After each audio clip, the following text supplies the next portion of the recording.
மஸ்ஜிதிலே நாம் நீண்ட நேரம் இருப்பது. ஏனென்றால் அல்லாஹுக்கு மிக விருப்பமான இடம் மஸ்ஜித்.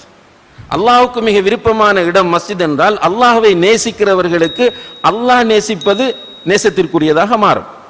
நாம் எல்லோரும் இந்த உலகத்தில் உள்ள அனைத்தையும் விட அதிகமாக அல்லாஹ்வை நேசிக்க வேண்டும். அதற்கு அடுத்தது அல்லாஹ்வுடைய தூதரை நேசிக்க வேண்டும். இப்போ அல்லாஹ்வை நேசிக்கிறோம் என்றால் அல்லாஹுக்கு மிக விருப்பமான இடம் எது? மஸ்ஜித். எனவே அல்லாஹ்வை நேசிக்கிற அவனுடைய அடியார்களுக்கு மிக விருப்பத்திற்குரிய இடமாக மஸ்ஜித் மாற வேண்டும். இப்போ மஸ்ஜிதிலே அதிகமாக உட்காருவதை விரும்ப வேண்டும். அதிகமாக உட்காருவது என்று சொன்னால் மஸ்ஜிதிலே அல்லாஹ்வை திக்ரு செய்வதற்காக வேண்டி அதிகம் உட்காரலாம்.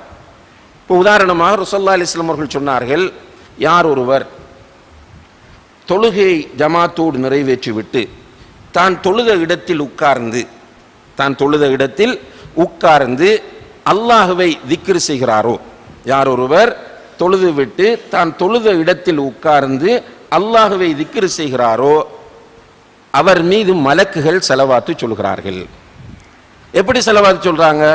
அல்லாஹும்ம ஃபிர் லஹு அல்லாஹும்ம அர்ஹம்ஹு, யா அல்லாஹ் இவருடைய பாவங்களை மன்னித்து விடு, இவருக்கு அன்பும் இரக்கமும் காட்டு என்று மலக்குகள் துஆ செய்து கொண்டிருப்பார்கள்.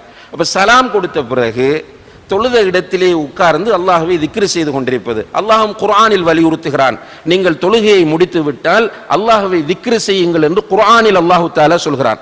அப்ப அல்லாஹ்வை தொழுத இடத்திலிருந்து திக்ரு செய்வது என்பது வலியுறுத்தப்பட்ட ஒரு அம்சமாகும்.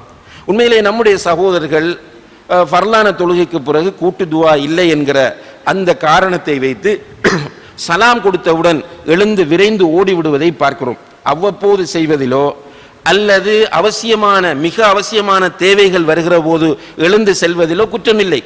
ஆனால் பள்ளிவாசலில் உட்கார முடியாத ஒரு மனநிலையில், ஒரு டென்ஷன், இந்த இடம் எனக்கு உட்கார்வது கம்ஃபர்ட் இல்லை, இந்த இடம் எனக்கு அவ்வளோ பொருத்தமாக இல்லை, நான் வெளியில போய் நண்பர்களோடு நின்றா தான் ரிலாக்ஸா இருக்கும் என்கிற அடிப்படையில் வேகமாக எழுந்து செல்வதாக இருந்தால் நிச்சயமாக அது ஆரோக்கியமான ஒரு நிலை இல்லை என்பதை புரிந்து கொள்ள வேண்டும். அப்ப நாம் தொழுத இடத்திலிருந்து அல்லாஹ்வை திக்ரு செய்து கொண்டிருந்தால் நிச்சயமாக மலக்குகள் நமக்காக யா அல்லாஹ் இவருடைய பாவங்களை மன்னித்து விடு, இவருக்கு அன்பு காட்டி இரக்கம் காட்டி என்று துஆ செய்கிறார்கள் என்றால் இதைவிட சிறந்த பாக்கியம் வேறு என்ன நமக்கு வேண்டி இருக்கிறது என்பதை நாம் ஒவ்வொருவரும் சிந்தித்து அந்த இடத்துல உட்கார்ந்து திக்ரு செய்ய வேண்டும். அதே போன்று குறிப்பாக ஃபஜ்ர் தொழுகைக்கு பிறகு சுபஹு தொழுது விட்டு தொழுத இடத்தில் உட்கார்ந்திருப்பது என்பதும் நபிகள் நாயகம் ஸல்லல்லாஹு அலைஹி வஸல்லம் அவர்கள் நமக்கு காட்டி தந்த ஒரு வழிமுறையாக இருந்து கொண்டிருக்கிறது. சஹாபாக்கள் அதை நடைமுறைப்படுத்தி இருக்கிறார்கள் என்பதை நம்ம ஹதீஸ்கள்ல பார்க்கிறோம். அப்ப தொழுத இடத்தில் தொழுது விட்டு உட்கார்ந்திருப்பது அல்லது மஸ்ஜிதுகளிலே அல் குர்ஆனை படிப்பதற்காக வேண்டி உட்காருவது, அல் குர்ஆனை படிப்பதற்காக வேண்டி மஸ்ஜிதுகளிலே உட்காருவது என்பது மிகப்பெரிய ஒரு இபாதத்தாகும்.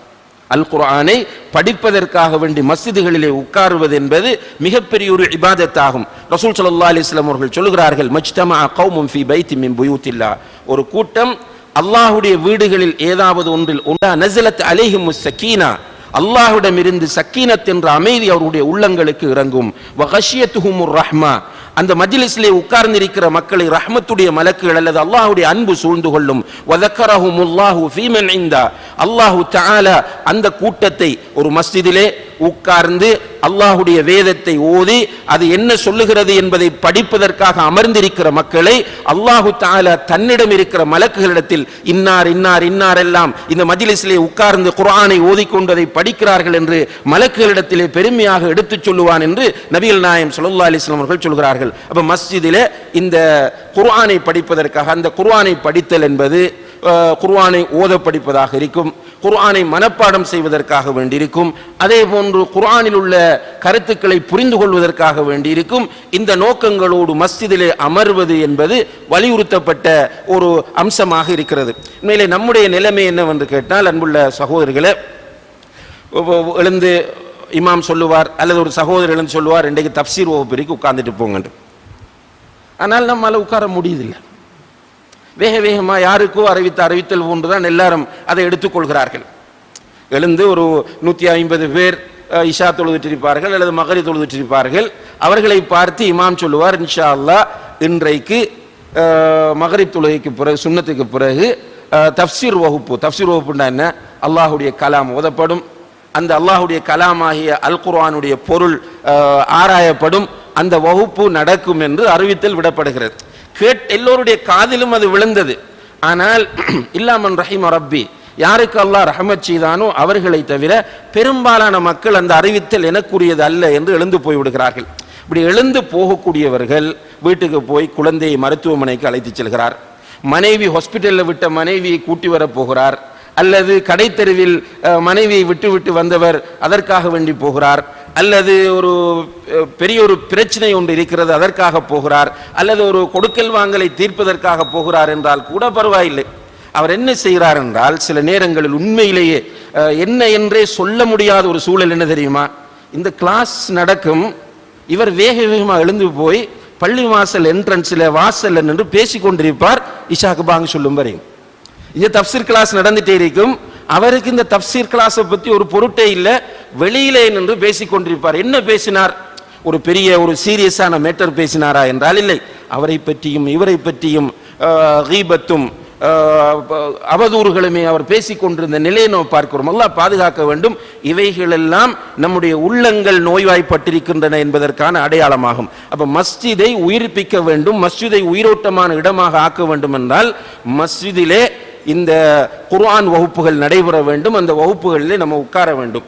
அதே போன்று அன்புள்ள சகோதரர்களே, மஸ்ஜிதிலே நம்முடைய ஈமானை புதுப்பிப்பதற்கான அமர்வுகள் நிறைய நடைபெற வேண்டும்.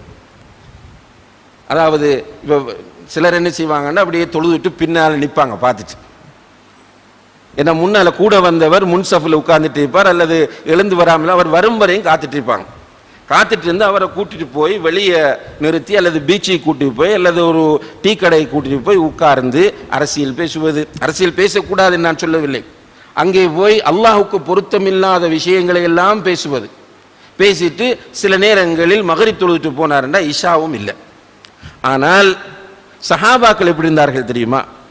ஒருவர் ஒருவரை சந்தித்தால் அவங்க எப்படி தான் கூப்பிடுவாங்க, தஆல் இஜ்லிஸ் நுமின் சா, வாருங்கள் உட்கார்ந்து 1 மணி நேரம் ஈமான் கொள்ளுவோம். வாருங்கள் உட்கார்ந்து 1 மணி நேரம் ஈமான் கொள்ளுவோம். உட்கார்ந்து நம்ம பற்றி முஹாசபா செய்கிறது. ரசூலுல்லாஹி அலைஹி வஸல்லம் அவர்களும் இப்படி முஹாசபா செய்வார்கள். சில நேரங்களில் சஹாபாக்களை பார்த்து, முஹாசபான்னா என்ன? சுய பரிசோதனை. இன்று உங்களில் நோன்பு நோற்றவர் யார்? இன்று உங்களில் தர்மம் செய்தவர் யார்? இன்று உங்களில் ஜனாசாவில் கலந்து கொண்டவர் யார்? இன்று உங்களில் ஒரு நோயாளியை விசாரிக்க சென்றவர் யார் என்று ரசூலுல்லாஹி அலைஹி வஸல்லம் அவர்கள் இப்படி கேள்வி கேட்டு ஈமானை புதுப்பிப்பதற்கான சூழ்நிலை உருவாக்குவார்கள். ஆனால் நம்முடைய சூழ்நிலை எப்படி உருவாக்கப்படுகிறது என்றால், கொஞ்சம் அப்படி முன்சஃபில் இருந்து சுஜூதில் கேட்ட துவாவையும் வேஸ்ட் ஆக்கக்கூடிய முறையில தான் நம்முடைய நண்பர் சந்திப்புகள் நடந்து கொண்டிருக்கின்றன. அந்த நிலை மாறி மஸ்ஜிதுகளிலே தொழுதுட்டு கொஞ்ச நேரம் உட்கார்ந்து நம்முடைய ஆன்மீக நிலையை பற்றி, நம்முடைய ஈமானை பற்றி நாம் கலந்துரையாடி ஈமானை புதுப்பிக்கக்கூடிய அமர்வுகள் மஸ்ஜிதுகளிலே அதிகரிக்க வேண்டும். அதனால தான் அல்லாஹ்வுடைய தூதர் ஸல்லல்லாஹு அலைஹி வஸல்லம் அவர்கள் மஸ்ஜிதில் வியாபாரம் செய்வதை தடுத்தார்கள். மஸ்ஜிதுக்குள்ள அன்புள்ள சகோதரிகளே, கைதிகளை கொண்டு வந்து வைத்திருக்கிறார்கள். முஸ்லிம் அல்லாத கைதிகளை கொண்டு வந்து வைத்திருக்கிறார்கள்.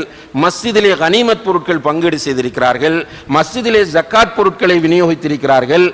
மஸ்ஜிதிலே சதக்காக்களை ஒன்று சேர்த்திருக்கிறார்கள். மஸ்ஜிதிலே பிரச்சனைகளை விசாரித்து தீர்ப்பு வழங்கக்கூடிய இடமாக ஆக்கியிருக்கிறார்கள்.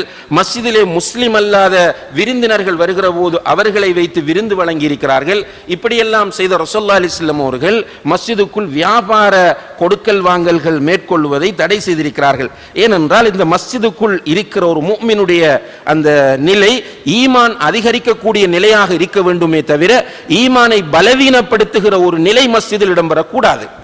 அதனால தான் ரசூலுல்லாஹி அலைஹி வஸல்லம் அவர்கள் சொல்கிறார்கள், மன் அகல ஸௌம அவில் பஸல ஃபலா யக்ருபன்ன மஸ்ஜிதனா கமா قال ஸல்லல்லாஹு அலைஹி வஸல்லம். யார் ஒருவர் வெங்காயம் சாப்பிடுகிறாரோ அல்லது வெள்ளைப்பூடு சாப்பிடுகிறாரோ, வெங்காயம் அல்லது வெள்ளை பூண்டு போன்றவற்றை சாப்பிடுகிறாரோ அவர் மஸ்ஜிதுக்குள் நுழைய வேண்டாம், மஸ்ஜிதுக்குள் வர வேண்டாம். ஃபஇன்னல் மலாயிகத ததஅஸா மிம்மா யதஅஸா மின்ஹு பனு ஆதம்.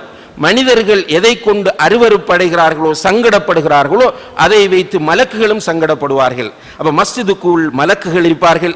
அந்த மலக்குகளோடு இருக்க வேண்டும். அந்த மலக்குகள் நமக்காக இஸ்திக்ஃபார் செய்ய வேண்டும். அந்த மலக்குகள் நமக்காக துஆ செய்ய வேண்டும். மஸ்ஜிதுக்குள் ஒருவர் வந்து போகிற போது அவருடைய ஈமான் புதுப்பிக்கப்பட்ட நிலையில், அவருடைய ஈமான் ரிஃப்ரெஷ் பண்ணப்பட்ட நிலையில் அவர் வெளியே செல்ல வேண்டும் என்பது இஸ்லாம் மஸ்ஜிதில் இருந்து எதிர்பார்க்கிற மிக முக்கியமான அம்சமாக இருந்து கொண்டிருக்கிறது. இப்ப மஸ்ஜித் என்பது அன்புள்ள சகோதரர்களே நம்முடைய ஈமானை புதுப்பிக்கக்கூடிய, நம்முடைய ஈமானை உயிரோட்டமாக ஆக்கக்கூடிய ஒரு இடமாக ஆக வேண்டும் என்பதில் நாம் எல்லோரும் தெளிவாகவும் கவனமாகவும் இருக்க வேண்டும்.